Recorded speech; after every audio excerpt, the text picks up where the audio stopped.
성경 말씀 창세기 38장 26절입니다. 38장 26절. 38장 26절 한 절의 말씀을 우리 다 같이 봉독하겠습니다. 38장 26절 다 같이 봉독합니다. 시작. 유다가 그것들을 알아보고 이르되 그는 나보다 옳도다. 내가 그를 내 아들 셀라에게 주지 아니하였음이로다 하고 다시는 그를 가까이 하지 아니하였더라. 아멘. 38장 전체의 내용에 의하면 여기 26장에 나오는 유다는 야곱의 아들 유다입니다. 그렇죠?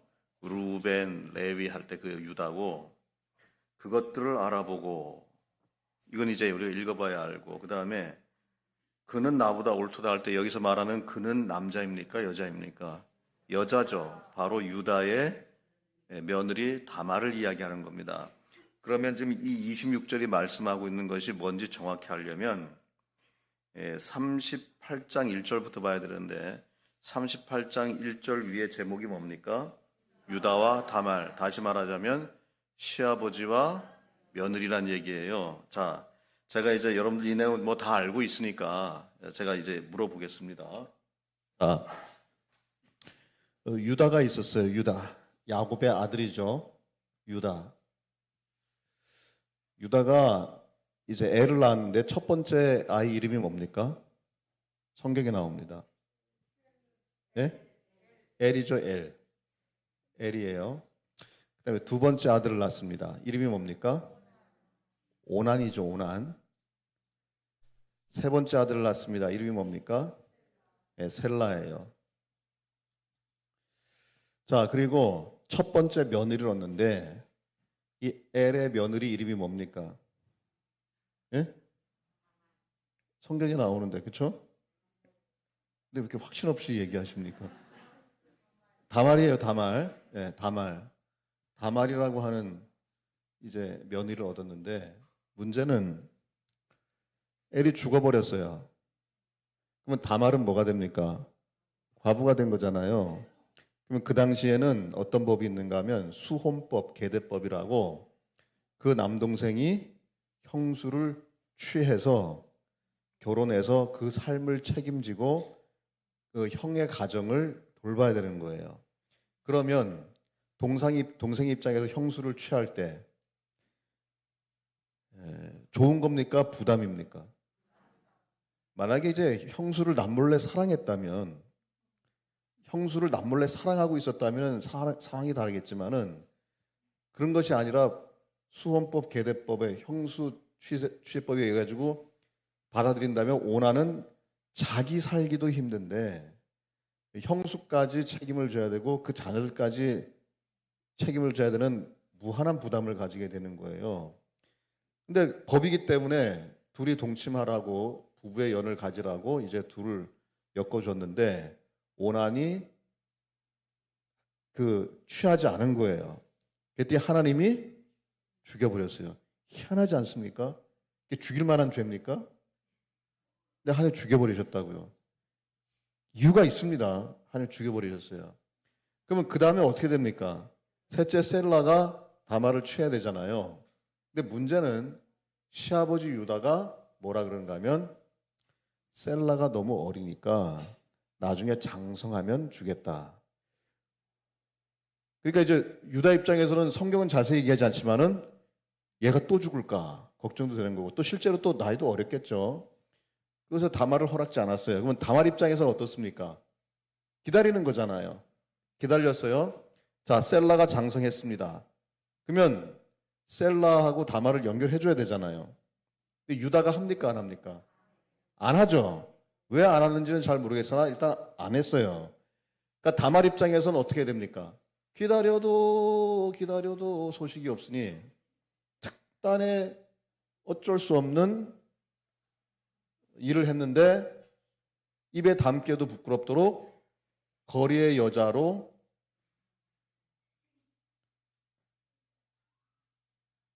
변장을 해서 시아버지를 유혹해가지고 둘이 동침해서 아이를 낳았어요. 아이를 낳습니다. 이 사실을 시아버지 유다가 알고 이런 못된 XX 그러면서 죽이려고 했더니 그때 다말이 뭘 내밉니까? 시아버지가 속된 말로 화대를 내민 거예요. 네, 화대를 내밀었어요. 그랬더니 유다가 보기에 어이쿠 누가 잘못한 겁니까? 시아버지가 잘못했잖아요. 그때 한 말이 오늘 읽은 창세기 38장 26절. 자, 다시 읽어볼게요. 유다가 그것들을 알아보고, 그것들이 뭐겠어요? 그 화대죠, 화대. 그것들을 알아보고 그는, 즉 내 며느리는 나보다 옳도다. 개역 한글에는 나보다 의롭다 그렇게 되어 있어요. 나보다 의롭다. 그리고 그 이유를 말하죠. 내가 그를 내 아들 셀라에게 주지 아니하였기 때문에 이런 사건이 터졌다 그럽니다. 자, 그러면 다말 속였죠. 시아버지 속인 거죠. 속였어요. 그것도 더러운 방법으로 속였어요. 인정하세요? 시아버지 속였어요. 굉장히 더러운 방법으로 속였어요. 그러면 이 다말은 뭐라고 평가해야 됩니까, 우리가? 얘기해 보세요. 다말 뭐라고 평가해야 돼요? 사기꾼이라고 말할 수 있을까요? 얘기해 보세요. 사기꾼이라고 얘기할 수 있을까요? 왜 이렇게 얘기를 못 하세요? 왜요? 속였는데? 아, 그랬죠. 좋아. 자, 잘했어요. 자, 속였다. 속였다. 그래도 자신의 일이었다. 그렇죠? 그리고 정상 창작이 된다. 그렇죠? 이게 이해되시는 분은 절대로 야곱 사기꾼이라고 말하시면 안 됩니다. 제가 이제 보여드릴게요. 네, 그게 결론이에요. 자, 그 얘기 하려고 지금 여기 끌고 나온 겁니다. 자, 보세요. 자, 이삭이 있었어요. 리브가와 결혼했습니다. 그렇죠?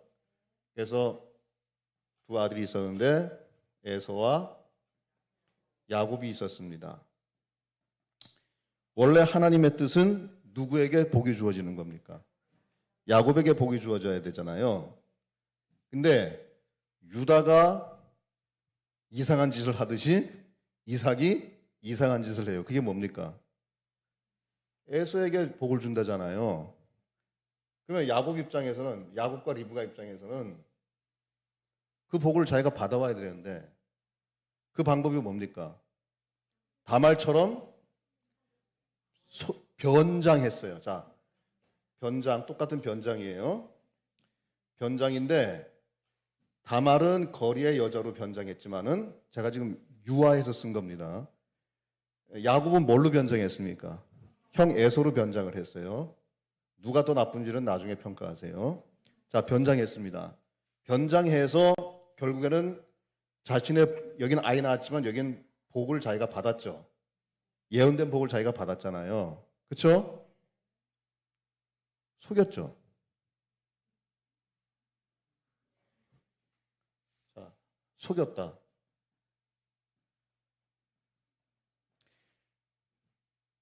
야곱 사기꾼이에요?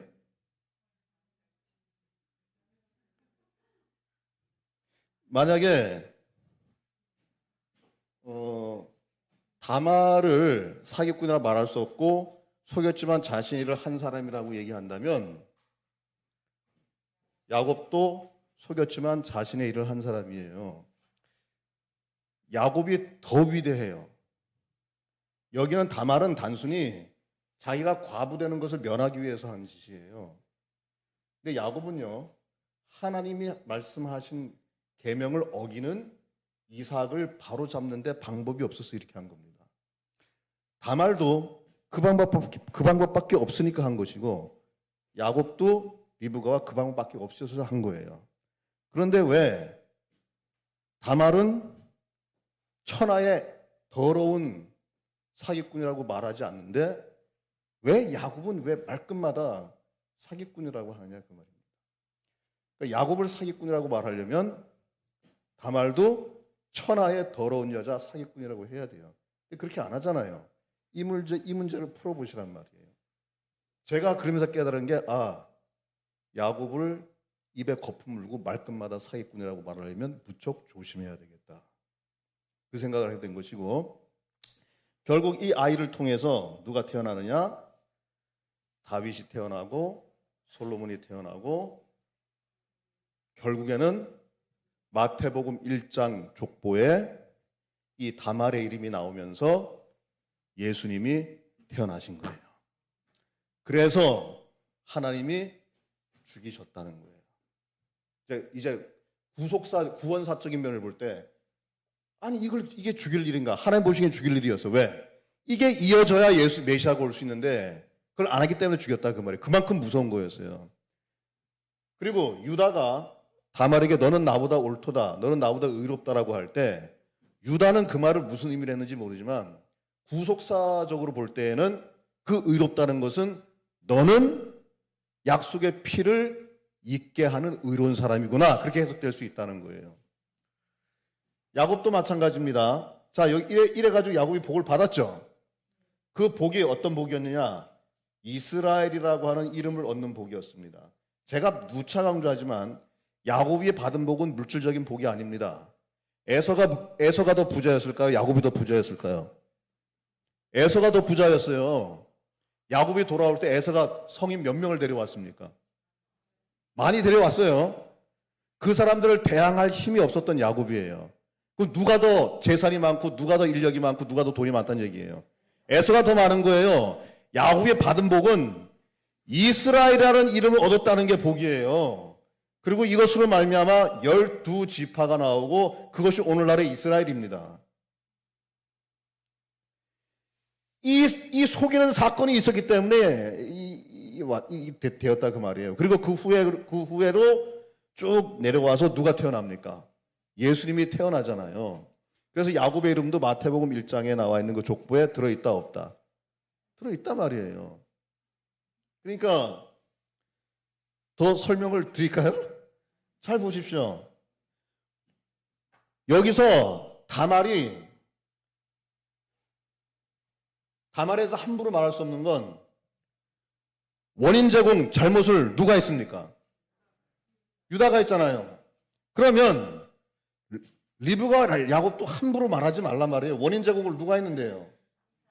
이삭이 했단 말이에요. 그러니까 유다가 다말을 죽이려고 하다가 자신이 한 일의 결과를 보고 뒤로 쏙 빠져가지고 깨갱 에구 내가 잘못했네 그러면서 너는 나보다 의롭다 이랬잖아요. 이삭도 똑같아요. 이삭도 처음에 에서가 와가지고서는 저 지금 왔는데 그랬더니 너 에서가 아니었냐? 조금 아까 누가 와서 가져갔어. 그리고 이삭이 깨달아요. 야곱이 그랬구나. 야곱이 나를 속였구나. 그렇게 얘기하잖아요.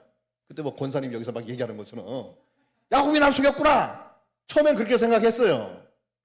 근데 나중에 깨닫는 거예요. 내가 잘못해서 이런 일이 다 일어났구나. 그래서 야곱을 보낼 때 자신이 했던 축복을 더블로 재확인하고 절대로 남을 속이지 말라는 그런 말을 안 한 거예요. 네, 자기가 잘못했으니까. 자, 성경 볼게요, 이제. 자, 창세기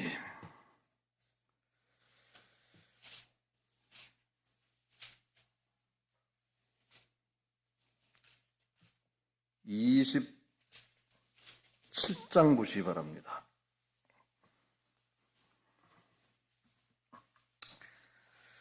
(27장)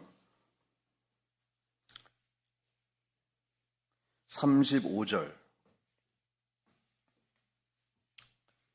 찾으셨어요? 35절 이삭이 이르되 내 아우가 와서 속여 내 복을 빼앗았도다. 자, 이때의 상황은 어떤 상황인가 하면은 유다 입장에서 뭐야? 내 며느리가 아이를 낳았다고? 그 상황이에요, 지금 이삭에게는. 이때는 정말 화가 난 거예요, 지금 이삭이.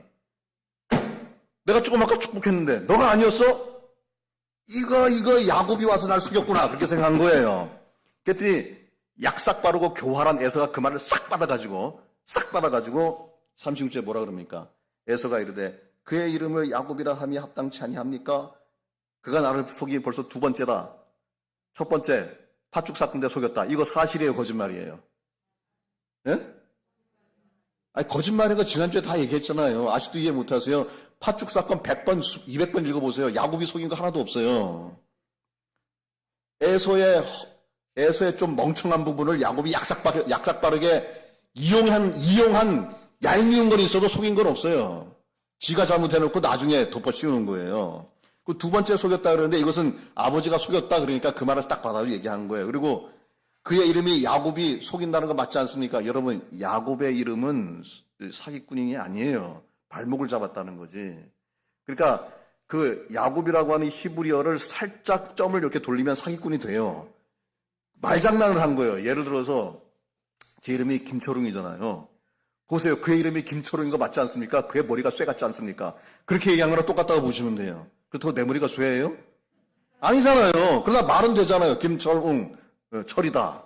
말은 되는 거야. 그런 식으로 말장난을 에서가 한 겁니다. 그러고 나서 시간 지난 다음에 보세요. 46절 보면 27장 46절 리브가가 이삭에게 이르되 내가 햇사람의 딸들로 말미암아 내 삶이 싫어졌거늘 야곱이 만일 이 땅의 딸들 곧 그들과 같은 햇사람의 딸들 중에서 아내를 맞이하면 내 삶이 내게 무슨 재미가 있으리까? 28장에 가서 이삭이 이제 야곱을 보냅니다. 야곱을 보내요. 그러면 굉장히 중요합니다. 잘 보세요. 28장에 이삭이 야곱을 불러 그에게 축복하고 또 당부하게 이르되 자, 두 가지가 나와요. 축복이 나오고 당부가 나오죠.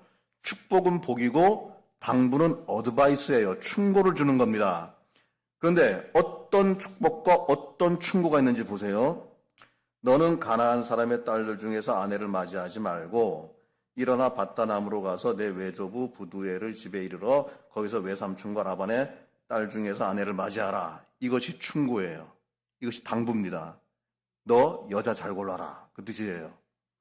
그리고 그 다음엔 복을 주는데 3절 전능하신 하나님이 내게 복을 주시어 내가 생육하고 번성하게 하여 내가 여러 족속을 이루게 하고 아브라함에게 허락하신 복을 내게 주시되 너와 함께 내 자손에게도 주사 하나님이 아브라함에 주신 땅 곧 내가 거류하는 땅을 내가 차지게 하시길 원하노라.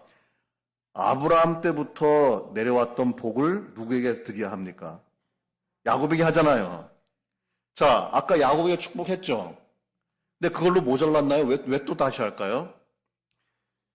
첫 번째 했던 축복과 두 번째 했던 축복의 이삭의 마음가짐이 달라요. 첫 번째는 하고 나서 후회했어요. 내가 속았구나. 두 번째는 속은 게 아니라 내가 잘못했구나를 깨달은 거예요. 내가 잘못한 거구나. 그래서 그 복을 다시 주는 것이고 제대로 주는 거예요. 아브라함에서부터 있었던 복을 제대로 주는 겁니다. 근데 여기서 충고 가운데 너 나 속였지.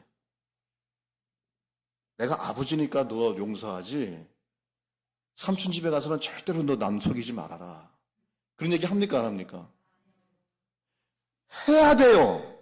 해야 되잖아요 지금. 해야 되는 입장인데 안 해요. 왜 안 합니까? 자기가 잘못했으니까. 유다 입장은 아말한테 이런 더러운 여자야. 어디 남편도 없는데 네가 애를 낳아. 그렇게 해야 되잖아요. 근데 안 하는 이유가 뭐예요? 자기가 잘못했잖아요. 그래서 이삭도 말을 못하는 거예요 지금. 성경은 거기에 대해서 자세히 얘기하지 않고 있지만은 보이잖아요 여기서. 이삭이 이거 내가 잘못한 거구나 하고 생각을 하는 겁니다.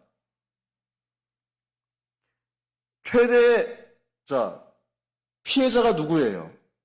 속임을 당하는 사람이. 이삭이잖아요. 아들이 아버지를 속였어요. 그럼 당연히 아버지는 떠날 때 아들에게 신신당부를 해야 돼요. 너 다시는 어디 가서 너 남 속이는 행동하지 말아라. 나는 아버지니까 널 용서하지 다른 사람은 용서하지 않는다. 그래야 되잖아요. 근데 그렇게 안 한 이유는 뭐냐? 이삭이 원인 제공이 나에게 있구나. 내가 잘못했구나를 깨달은 거예요. 그래서 이삭도 처음에 못 모를 때는 속였구나 했지만 그 뒤부터는 야곱에게 사기꾼이라고 말하지 않습니다. 하나님도 말하지 않아요. 그런데 우리는 줄기차게 그동안 말끝마다 야곱 사기꾼이라고 얘기했다고. 나중에 천국 가서 할아버지 어떻게 볼까요? 야곱 할아버지 어떻게 볼까요? 자, 이게 메투엘리 주석입니다. 메투엘리는 17세기, 18세기를 살았던 성경학자인데 메투엘리 창세기 주석이에요. 번역서도 있고 원서도 가지고 있는데 영어 원서도 영국 사람입니다. 흔히 서양 철학을 말할 때 플라톤을 말해요. 플라톤. 그래서 서양 철학은 플라톤의 철학책의 풋노트, 각주에 불과하다라고 얘기할 정도로 플라톤의 철학책은 굉장히 중요해요. 근데 주석은요, 이 세상에 있는 모든 주석은 메투헬리 주석의 각주에 불과하다라고 얘기할 정도로 메투헬리의 주석은 어느 종파, 어느 종교, 심지어 이단도 인정하는 그러한 무게가 있는 주석이에요. 이 주석에서 이 부분을 어떻게 설명하고 있는지 제가 안경을 벗고 제대로 제가 읽어드릴게요. 자, 보이시죠? 밑줄 치고 빨간 한 거. 예. 안 보이세요? 예. 자, 이거. 안 보이시니까 제가 읽어드릴게요. 자. 이삭은 자신이 속임을 당한 사실을 알고서 심히 크게 떨었다. 그렇죠? 부들부들 떤 거예요. 화가 나서. 부들부들 떨었습니다. 그러나 그는 곧 진정하고서 야곱에게 베푼 축복을 재확인한다. 왜냐? 이제 자기가 그 축복을 에서에게 주려고 한 것이 실수였다는 것을 깨달은 것이다. 무슨 말인지 아시겠죠? 그 다음에 이삭은 비록 자기의 기대와 애착과는 어긋나는 것이었지만 하나님의 뜻을 인정하고 받아들였다. 그는 에서에게 축복을 베풀 마음이었으나 하나님의 뜻이 다른 데 있다는 것을 깨닫고 거기에 굴복하였다. 영어로 보면 순종하였다. 그렇게 해석할 수도 있어요. 지금 굴복하였다는 해석보다는 순종했다는 해석이 더 번역이 좋을 것 같은데 여기서는 그렇게 번역을 해놨어요. 그 다음에 에서는 자기 자신의 어리석음을 회개하기는커녕 오히려 동생을 욕하였고 자기가 오래전에 이미 장자의 명분을 팔아놓고도 그것을 빼앗아 갔다고 부당하게 혐의를 씌웠고 동생을 향하여 악의를 품었다. 자, 이제 납득이 되세요? 한 세 분만 납득되시는 것 같아서. 이건 켈빈의 주석이에요. 종교개혁자 켈빈의 주석. 이것도 제가 안경을 벗고 읽어드릴게요. 자, 여기서 인식해야 할 것은 사건의 원인을 행위 자체에서 추적해서는 안 되며 그 원인이 하나님의 영원하신 계획 안에 감추어 있다는 것을 알아야 된다. 그러니까 속였다는 행위 자체가 아니라 하나님 원래의 목적이 뭐였는가를 봐야 된다는 겁니다. 족장을 당황케 하는, 즉 이삭을 당황케 하는 두려움이었다. 그는 자기 잘못을 깨닫자마자 곧 두려움에 휩싸였다. 그리고 그 다음 말을 하는데 만약에 그걸 깨닫지 못했다면, 자기 잘못이 아니라는 걸 깨닫지 못했다면 축복을 도둑질한 야곱에게 어찌 여러 같이 노하지 않았겠는가. 처음에는 그랬죠. 근데 나중엔 그렇게 안 하잖아요. 그 이유가 뭐냐는 겁니다. 이삭의 깨달음은 하나님 말씀을 비로소 상기하기 시작했다. 그 하나님 말씀은 뭔가 하면 오기 전에 야곱에게 가야 된다는 하나님 말씀을 상기했다는 겁니다. 자, 에서의 마음이 참의 의식에 감동되지 않았다는 것이 드러나고 있다. 잘못을 자기 자신에게 돌리지 아니한다. 자기의 모든 노여움을 동생에게 뒤집어 씌운다. 자, 그러니까 여러분, 야곱이 잘했다는 얘기 아니에요. 다말이 잘했다는 얘기 아닙니다. 근데 이렇게 얘기하면 꼭 뭐라고 반론하는가 하면, 아이고, 목사님, 하나님 말씀 이루기 위해서는 수단과 방법을 가지지 않고 남 속이는 것도 가능한 겁니까? 이렇게 물어요. 제가 지금 그 얘기하고 있는 게 아니에요. 그 얘기 한 적이 없어요. 성경 속에 하나님 말씀을 이루기 위해서 비윤리적인 행동을 한 것이 몇 군데 있는데 대표적인 것이 이 두 개밖에 없어요. 지금 그 얘기를 하고 있는 게 아닙니다. 그리고 다말과 야곱이 잘했다는 얘기가 아니에요. 그러나 그것 때문에 평생 말끝마다 입에 거품 물어가면서 야곱은 사기꾼이라고 말하기에는 너무했다는 거예요. 근데도 계속 이렇게 주장하는 분들이 있어요. 아이, 속이긴 속였잖아요. 그러면은 자기 살겠다고, 내가 계속 얘기하지만, 자기 살겠다고 자기 부인을 부인한 그 두 번 부인한 부인 사건 했던 아브라함은 왜 사기꾼이라고 얘기하지 않냐 말이에요. 또 그 아버지 따라서 이삭도 그 아버지의 그 아들이라고 자기 부인한 사건은 왜 그것도 속인 건데 왜 그 사기꾼이라고 얘기 안 하냐 말이에요. 여기에 해답이 나와야 돼요. 무슨 말인지 아시겠죠? 정확한 것은 실제로 속임을 당했던 이삭도 처음에 너가 날 속였구나 생각하다가 그 뒤부터 그 말 안 해요. 그리고 하나님도 한 번도 말씀 안 하세요. 다말도요, 하나님이 다말과 같이 음탕한 여자라고 말씀하신 적이 없어요. 오히려 유다는 너는 나보다 의롭다 그랬어요.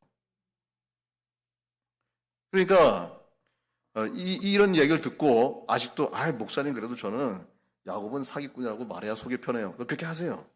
그렇게 하시고 나는 야곱이 천하의 사기꾼이고 속이는 자라고 자꾸 얘기해야 내게 은혜가 되고 나는 잘 됩니다. 그렇게 하시면 됩니다. 그러나 이제 조심해서 얘기를 해야 됩니다. 저는 야곱이 사기꾼이라고 생각지 않는 사람이에요. 근데 이제 일단 속였으니까 자꾸 뭐라고 얘기를 하겠지만 분명히 저희가 지금 확인했잖아요. 팥죽 사건 야곱 속였어요, 안 속였어요? 속인 거 없어요. 그 다음에 라반의 그 양을 뺏어간 사건 야곱이 속인 거예요? 하나님이 꿈에 나타나서 하라는 대로 한 거예요? 하라는 대로 했잖아요. 가장 문제가 되는 거 이 사건이었는데 오늘 지금 보니까 여러분 어떻습니까? 정상 참작이 되잖아요. 그러니까 야곱을 사기꾼이라고 자꾸 말씀하시기에는 무척 조심해서 해야 된다. 또 미국 하버드 대학의 구약학 교수 중에 제임스 쿤켈이라는 사람이 있습니다. 이분이 쓰신 책에 Traditions of the Bible이라는 책이 있어요. 번역하면 구약 성경의 전통들이라는 책이 있죠. 그 책의 361페이지에 나와 있는 내용을 번역해서 이제 읽어드리면 이렇습니다. 만약 이삭이 야곱의 행동을 정말 전문 사기꾼과 같은 행동으로 결론지었다면 당연히 이삭은 야곱을 불러 야단을 치고 이미 주었던 축복을 철회했어야 마땅하다. 근데 그렇게 합니까? 안 합니까? 안 하고 오히려 다시 복을 주잖아요. 그 이유는 뭐냐? 야곱이 유다처럼 깨달았다는 거예요. 원인 제공을 내가 했구나. 그겁니다. 지금 이 내용을 책으로 쓰고 있는데 소망하기는 올해 가기 전에는 탈고가 될 것 같아요. 빨리 되면 한 가을 정도에 탈고가 될 것 같은데 이제 일이 바빠가지고 지금 전심 전력을 못 쓰고 있어요. 탈고하게 되면은 이제 출판사에 보낼 건데 그 내년 정도에 아마 나오지 않겠나 생각을 하는데, 그러면 지난주와 이번 주에 살펴본 이 광야 속에서의 야곱의 예배자의 모습은 무엇이냐? 지난주에도 얘기했지만 하나님이 나에게 주신 복은 절대로 남에게 빼앗길 수 없다예요. 악착같이 내 복은 내가 챙긴다예요. 악착같이. 그 군대에 있을 때 외박도 가고 특박도 가고 그리고 휴가도 가잖아요. 근데 휴가 같은 경우는 정확히 갑니다만은 특박 같은 경우는 못 가는 때가 있어요. 다들 갔는데 딱 그 시간에 무슨 훈련이 걸린다거나 무슨 상황이 걸리면 못 가는 때가 있어요. 그러면 고참들이 뭐라 그런가 하면은 이제 쫄병들이 그러죠. 안 가고 그냥 가만히 있죠. 그냥 뭐 그렇게 얘기하면 고참들이 뭐라 그러는 줄 알아요? 그런 생각하지 말라고. 군대 생활하면서 찾아 먹을 건 다 찾아 먹으라고. 그래서 고참들이 막 지휘관한테 가서 얘기해주고 다른 사람 다 갔다 왔는데 쟤만 못 갔다 왔다고 해서 막 가게 해주고 그래요. 찾아 먹을 건 다 찾아 먹어라. 남들이 가는데 너는 왜 안 가며? 남들이 혜택 받는데 너는 왜 안 받느냐? 남들은 다 예배 와서 복 받고 은혜 받고 아멘 하는데 너는 왜 안 하느냐 그 말이에요. 모든 예배에는 하나님이 그 사람에게 주시는 은혜가 있어요. 그걸 악착같이 받고 가야 돼요. 어떻게 해서든지. 그날 예배에 나를 위하여서 예배하신 그 은혜는 내가 무슨 일이 있어도 받고 가야 되는 거예요. 그러니까 예배 드리러 올 때 어떤 마음으로 들어야 되느냐? 오늘만큼은 이 예배를 통하여 하나님이 나에게 주실 약속을 반드시 내가 받고 가리라. 그러면서 모든 기도에, 찬양에, 설교에 아멘! 아멘! 아멘! 하고 받아야 돼요. 그거 잘못이라고 하지 않아요, 하나님. 그것이 바로 태어날 때 야곱이 무의식 중에 우리가 어머니 젖을 먹으면서 주님을 의지하였다라고 말하는 것 같이 무의식 중에 태초 어머니 뱃속에서부터 나에게 허락하신 하나님의 그 은총을 내가 빼앗길 수 없어. 어디 너가 나보다 먼저 나가 하면서 그 발목을 잡았던 옛 야곱이 천사와 씨름하고 심지어 태어나면서도 발목을 잡았던 그 믿음을 나에게 주시옵소서 하고 나오는 거예요, 예배. 그렇지 않고 오늘도 뭐 1시간 예배 잘 때우고 예배 잘 견디고 가야 되겠다. 그러다가 에서처럼 장자꾼 뺏기는 거예요. 다른 사람 다 은혜 받는데 그날의 예배를 통해서 주신 은총 다 받고 가는데 그 사람 혼자 바울의 말에 의하면 허공을 치는 것처럼 하고 돌아간단 말이죠. 오늘 예배 가운데에도 주시는 뭐 악착같이 받고 돌아가시는 줄로 믿습니다. 네, 악착같이 받고 돌아가시기 바랍니다. 앞으로도 그렇게 되시기 바랍니다. 광야 속에도 복이 있습니다. 붙들 거 있습니다. 그 복 받고 돌아가시길 간절히 축복합니다. 기도하겠습니다.